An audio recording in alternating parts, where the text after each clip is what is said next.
मुफ्ती तारिक मसूद के बयानात के लिए मुफ्ती साहब के ऑफिशियल चैनल मुफ्ती तारिक मसूद स्पीचेस को सब्सक्राइब करें। असल टॉपिक की तरफ आता हूं।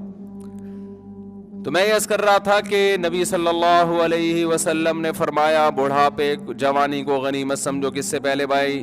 बुढ़ापे से पहले। और अल्लाह ने माली असबाब दिए, हो सकता है ये हमेशा न रहे, लोगों के कारोबार कैसे धड़ाम से नीचे आते हैं, तो आज अल्लाह ने वसअत दी, उसको गनीमत समझो और जिंदगी को गनीमत समझो मौत से पहले। अब गनीमत समझने का मतलब क्या है? सारे मोटिवेशनल स्पीकर्स यही बात करते हैं कि अपने टाइम को आप क्या करें, सेव करें, और टाइम वेस्टिंग बुरी चीज है और वगैरह वगैरह।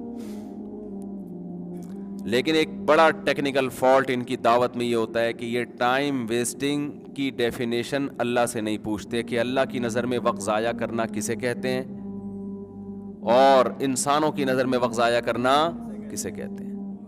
एक आदमी जिना कर रहा है टेंशन से बचने के लिए, ये टाइम वेस्ट कर रहा है अल्लाह की नज़र में।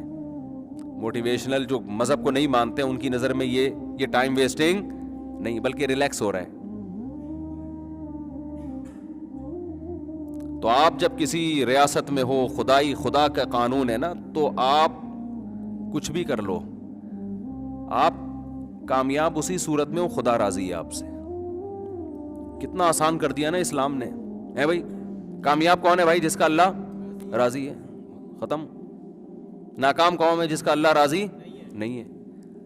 अब एक हदफ बनाना आसान हो गया कि नहीं हो गया?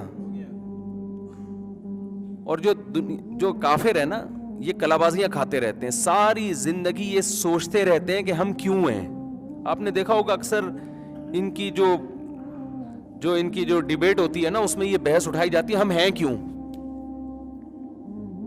हम हैं क्यों, हमारी मंजिल क्या है। तो इस पे इनकी बहस होती है। अब आप बताओ, ये बहस होती है इत्तिफाक राय से खत्म होती है, ये इख्तलाफ बाकी रहता है? इख्तलाफ बाकी रहता है। तो जब ये आपस में ये तय ही नहीं कर पाए कि हमारा हदफ क्या है, तो हमें लेके कैसे जाएंगे उसकी तरफ? आप ट्रेन में बैठ गए हो, पता ही नहीं चल रहा कि जाना किधर है। एक आदमी कह रहा है पेशावर चलते हैं, दूसरा कह रहा है नहीं जी मुल्तान चलते हैं, तीसरा कह रहा है नहीं जी लाहौर चलते हैं, चौथा कह रहा है खानेवाल चलते हैं, पांचवा कह रहा है सरगोदा चलते हैं, कह रहा है नहीं कोयटा चलते हैं।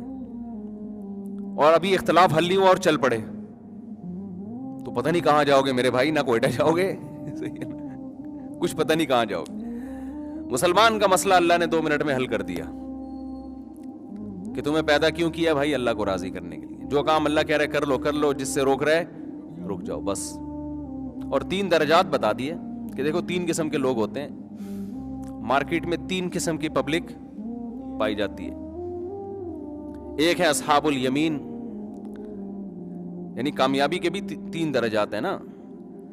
एक तो वो है जो नाकाम लोग हैं, एक वो है जो कामयाब है, एक वो है जो कामयाबी में भी कामिल हैं। जैसे होते हैं ना, जो हम जिसे कहते हैं कि ए कैटेगरी के लोग, और कुछ बी कैटेगरी के होते हैं, कुछ होते हैं सी। हमने जब मैट्रिक किया तो A B C D E पता नहीं कौन कौन से ग्रेड थे, अब पता नहीं वो सिस्टम है या नहीं है। तो एफ से भी पास हो रहे होते थे लोग। हुकूमत ने कोशिश की भी थी कि जिस हद तक पास हो सकते हो ना, सारी ABCD इसी पे खत्म कर दो ताकि फेल कोई ना हो। फिर भी बहुत से दबा के फेल होते थे। हालांकि इम्तिहानों में माशाल्लाह बुक्स सामने रखी हुई होती थी, नकल ही नहीं करनी आ रही होती थी लड़कों को। ये तो हमारा माशाल्लाह एजुकेशन का अभी भी यही हाल है। इसी वजह से मैं कहता हूँ लड़कों से, आप 9th क्लास कौन सी क्लास में नहीं पढ़ते? आप पढ़ते कहाँ हैं? नहीं पढ़ते होते ना। तो क्या बात कर रहा था यार, मैं दिमाग इधर उधर बहुत घूमता है। नहीं आखिरी जो बात थी, अबे नहीं यार, हाँ 3 तरह के लोग होते हैं ना। एक तो वो होते हैं, वो ABC से मुझे याद आया ना, जो C कैटेगरी के लोग हैं, नाकाम हैं। और एक वो हैं जो B कैटेगरी के हैं, कामयाब हैं। और एक वो हैं जो A हैं, एक A कैटेगरी के, जो कामयाबी के भी सबसे आला मकाम पर है। अल्लाह मियाँ ने बता दिया भाई, कुछ लोग ऐसे हैं जो गुनाहों में पड़े हुए हैं, खुदा ने कह दिया ये मत करो, वो फिर भी कर रहे हैं। آپ کی زندگی اگر ایسے گزر جائے نا, آپ صرف فرائض اور واجبات پورے کر لیں اور کچھ بھی نہ کریں, تو اللہ کی نظر میں آپ کامیاب ہیں. بس جس چیز کو اللہ نے کہہ دیا تم پہ فرض ہے کر لو, جس چیز کو کہہ دیا کہ نہیں کرو اس سے بچ گئے. بس یہ ہے پہلا اسٹیپ کامیابی کا. آخرت کے عذاب سے بچ جائیں گے, دنیا میں بھی اللہ پاکیزہ زندگی دے گا, اللہ کا وعدہ ہے. فَلَنُحْيِيَنَّهُ حَيَاةً طَيِّبَةً. طیبہ کا مطلب صرف پاکیزہ نہیں, اٹریکٹیو. آپ کو اپنی زندگی میں سکون محسوس ہوگا, مزے کی زندگی گزرے گی. صرف اتنا کر لو. اور جن چیزوں سے بچنے کا حکم دیا نا, اس میں بھی اللہ کہتا ہے جو بڑے بڑے گناہ ہیں ان کو چھوڑ دو, چھوٹے موٹے معاف کر دوں گا میں. اور آسان کر دیا, لو بھائی. ان تجتنبوا کبائر ما تنہون عنہ نکفر عنکم سیئاتکم. اگر تم بڑے کبیرہ گناہوں سے بچو گے, چھوٹی موٹی خطائیں مٹا دوں گا. نکفر ایسے جیسے ربڑ لے کے نہیں مٹائی جاتی, وہ مٹ جاتی ہے نا چھوٹی چیز.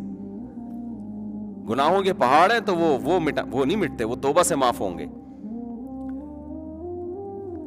اور یہ جو گناہوں سے اللہ نے بچنے کا حکم دیا, ان میں وہ گناہ بھی داخل ہیں جن کا اللہ کے حقوق سے تعلق ہے, وہ گناہ بھی داخل ہیں جن کا مخلوق کے حقوق سے تعلق. اللہ کے حقوق میں بھائی نماز قائم کر لو 5 ٹائم.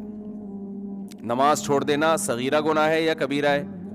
کبیرہ گناہ ہے. اس سے بڑا جرم اسلام میں ہے ہی نہیں. بس یہ سوچا کرو اگر چھوڑنے کی گنجائش ہوتی تو میدان جنگ میں دشمن کے سامنے لڑتے ہوئے اللہ کہہ دیتا کہ چھوڑ دو. وہاں اجازت نہیں ہے تو اب تو کوئی عذر چلے گا ہی نہیں. حالانکہ وہ سفر بھی تھا اور سامنے دشمن بھی ہے, وہاں اجازت نہیں دی. تو پہلا کام اللہ میاں نے کہا کہ نماز قضا مت کرو. دوسرا رمضان کے روزے جو اللہ کے حقوق میں ہے, سوری اس سے پہلے زکوٰۃ ہے. تیسرا رمضان کے روزے. چوتھا زندگی میں 1 مرتبہ حج. اسی طرح اللہ کے حقوق میں یہ بھی داخل ہے کہ اللہ کی تغییر نہ کی جائے, جس ڈیزائن میں اللہ نے پیدا کیا ہے نا اس کو تبدیل نہ کیا جائے. تبدیلی بڑی نوعیت کی ہوگی تو بڑا جرم ہے. مثال کے طور پر آج کل جو اپنی جنس کو تبدیل کر رہے ہیں, یہ بڑی نوعیت کی, بہت بڑی نوعیت کی تبدیلی ہے نا. مرد پیدا کیا اور آپ کیا بن رہے ہیں؟ عورت. حدیث میں اس پہ صاف لعنت ہے. لعن اللہ المخنثۃ من الرجال, کہ جو مردوں میں عورت بننے کی کوشش کرتے ہیں اللہ کی ان پر لعنت. لعنت چھوٹے گناہ پہ ہوتی ہے, بڑے گناہ پہ ہوتی ہے. اسی طرح لڑکوں سے بدفعلی کی طرف جانا, ہومو سیکشولیٹی کی طرف جانا, یہ سب یہ چھوٹے گناہ نہیں ہے.